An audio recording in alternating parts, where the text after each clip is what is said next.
could just do me a favor, and I know when you first looked at this opportunity, you immediately actually called it a scam. I created the Is It a Scam group. I started calling out scams. I started not taking anybody's word for anything. I started doing massive due diligence on my own. And the only thing I would take was my own word, what I could actually find and prove.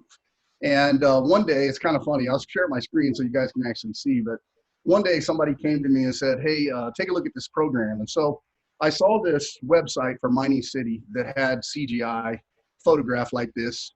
And then there was another website for MindBest that had CGI.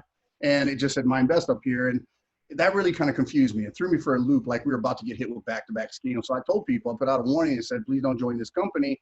I'm pretty positive it's a scam. And I want to dig in. I want to do some due diligence. Now, as well as anybody else, anytime I ever call something a scam, you know what happens. I get hit with an onslaught. Oh, it's not a scam. You're an asshole. And it's so funny. The owner, the man behind it all, his name is Eyal Abramovich, and he actually messaged me on LinkedIn. And when it happened, to be honest with you, I was ready, like, okay, we're about to go to an argument. And it never happened. Like, the guy was literally one of the nicest people I ever met, had some casual conversation, and eventually it came up, and he said, I know you called my company a scam, and he goes, I assure you it's not, and I'd like to give you some background on me so you know who I am. And so he told me, hey, before I got involved into mining, I was an inventor. I was an inventor for the Israeli IDF, making things for our military. And then I was an inventor in the public world, making things for major companies, products that you will probably know. And I was like, well, send me proof.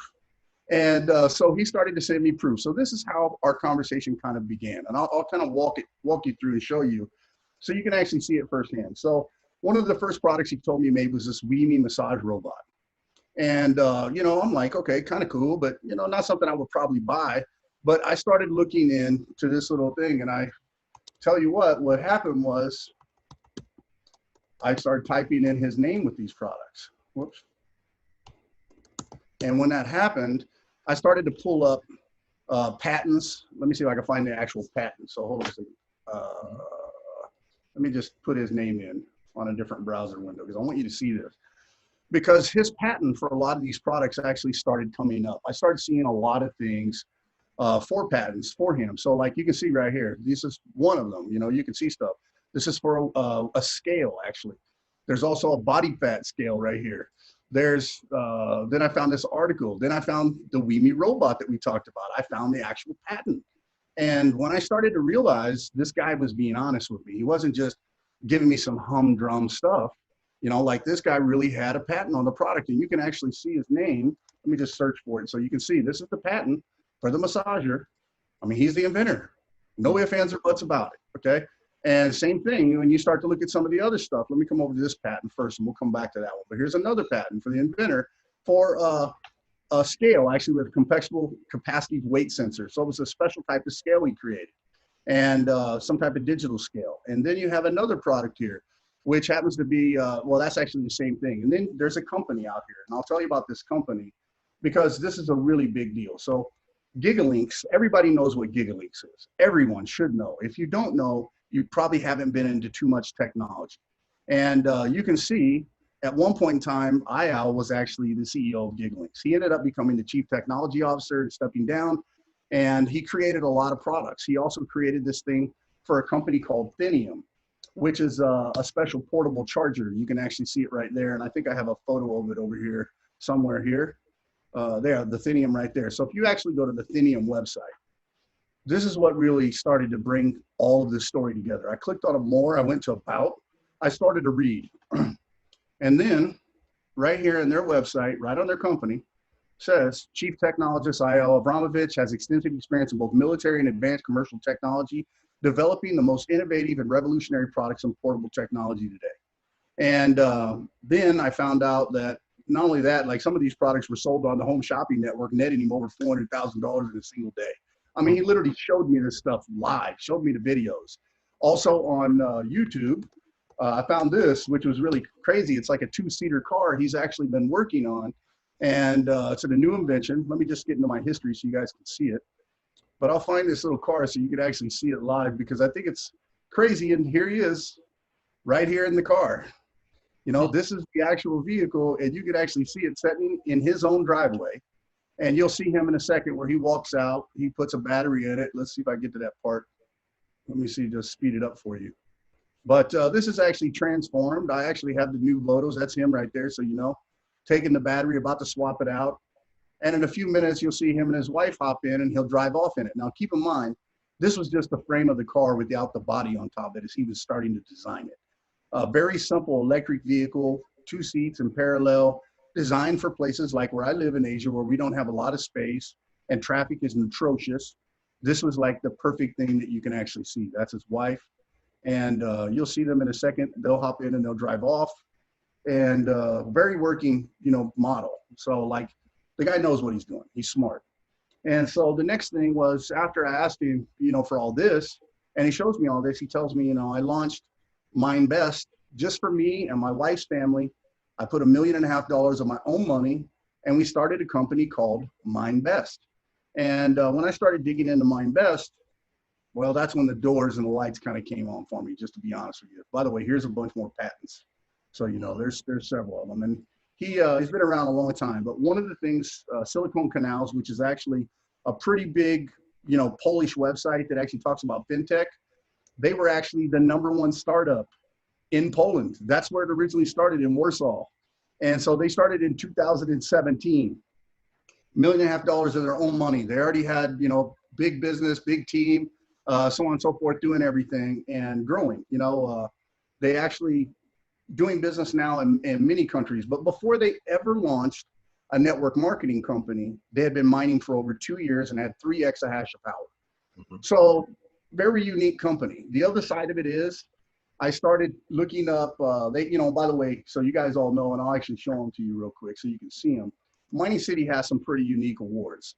One of them comes from IDEM, which is the International Digital Asset Management Company.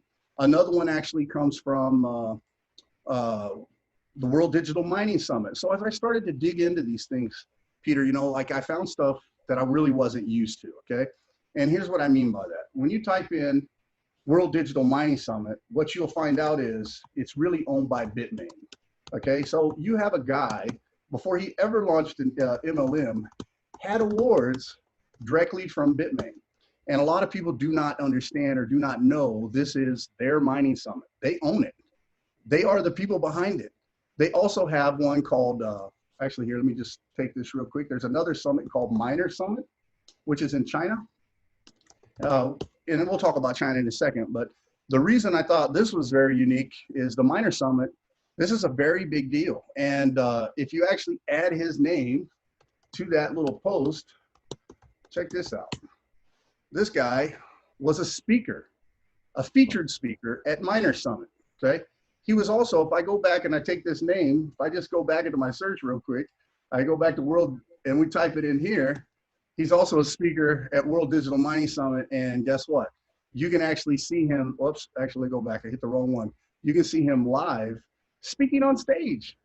Like, this is a guy in the mining world that's not just a nobody, he's a somebody. He's somebody that people know, they trust the guy. He is second to none when it comes to technology. That's him speaking. My name is Ilya, I come from Israel. Originally, I'm an electronic engineer. So like for the first time, I want you to think about this in layman's terms. For the first time, we had a known figure who owned a company for 2 years. He had been mining successfully, making millions of dollars in the Bitcoin space. Mm-hmm.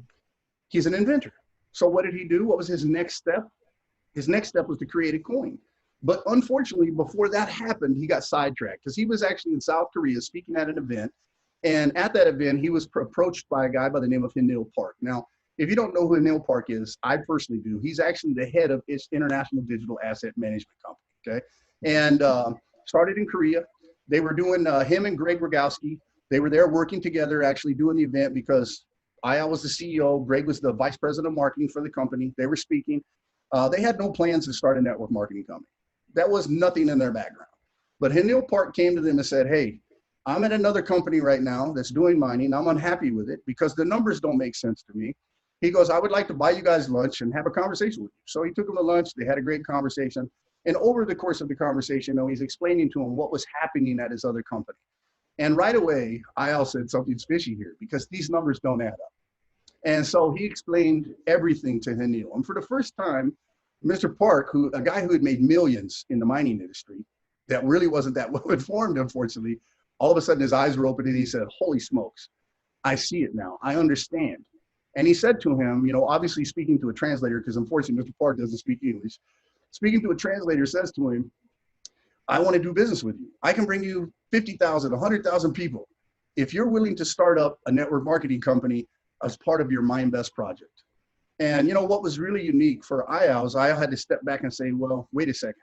Because now they're not just mining in Poland, they're mining in Kazakhstan, and they have a contract with the government in Kazakhstan where they buy electricity for super duper cheap. Cheap, yeah. And, you know, so he wanted to protect the relationship. So him and Greg had a long conversation after meeting with Mr. Park, and they decided they wanted to proceed. But in order to protect MindBest, they had to have a company in between. So MindBest is the company that does all of the mining. They provide everything, the hardware, everything.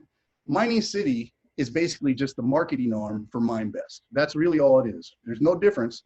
But Greg resigned basically from MindBest, went over and became the CEO of Miningcity, his biggest venture ever to date in his life. And he's doing what he does, you know, and what he did basically for MindBest. He's still the marketing guy. That's really what they're doing. So this was like a perfect fit. And they actually were very smart about how they did everything. IAL started to study. He got some of the best attorneys. He went and he said, okay, I want to open up everywhere in the world, but I need to be legal. So he went to SEC, got case law, SEC versus Genesis Mining, which was a really big deal because it was the first mining company that the SEC basically had dropped a case on because they couldn't prosecute them. There was nothing that they did wrong because they were selling a legitimate service in the fact that they were selling hash power. Right. So they copied that model, and then they took the model from Neil Park's old company, his comp plan, and they made it even better. 3 times better, in fact. 3 times more lucrative. They could pay that much more based on actual real mining. And Mr. Park in his first year, so you know, the guy made $5 million at this company. The company skyrocketed. You know, after I realized it wasn't a scam, I mean, I dug into it for 5 months. I fell in love with this company, Peter. And I publicly apologized to IAL and Greg. And I told them, you know, I've always said if I called something a scam and I was wrong, I will put my own money in and I will join the company. And that's what I did. Here right now, and you're looking for a way to make some money from home. Here's the way that you can do it. You can sign up for Miningcity. You can also go buy some Bitcoin vaults and hold on to them because it's going to make some money. But that's the problem. If you buy Bitcoin Vault today, you went and you bought 100 of them, let's say, and you hold on to them, that's all you're going to have is 100. They're not going to grow in your wallet. They're just going to grow in value. But if you went and bought a mining plan, now you can continually stack mining plans and you can constantly get more and more Bitcoin Vault. And over time, you'll end up owing more than what you just purchased today because of the mining. You can't do that by just buying the coin. That's one of the nicest things about this and why we're making so much money in this deal. Guys, this without a doubt is the cleanest deal I've ever seen. If you guys are looking for something and you don't take action on this, in 6 months, you're going to look back and you say, that crazy guy, I should have listened to him. Please do. I've made mistakes in my past, but I promise you, this is not one of them. This is one of the best deals that I've ever seen because of the people involved. When you do a little bit of due diligence yourself, you're going to see that for yourself. I hope you guys have a great night. That's all I got. I'm going to let you guys go.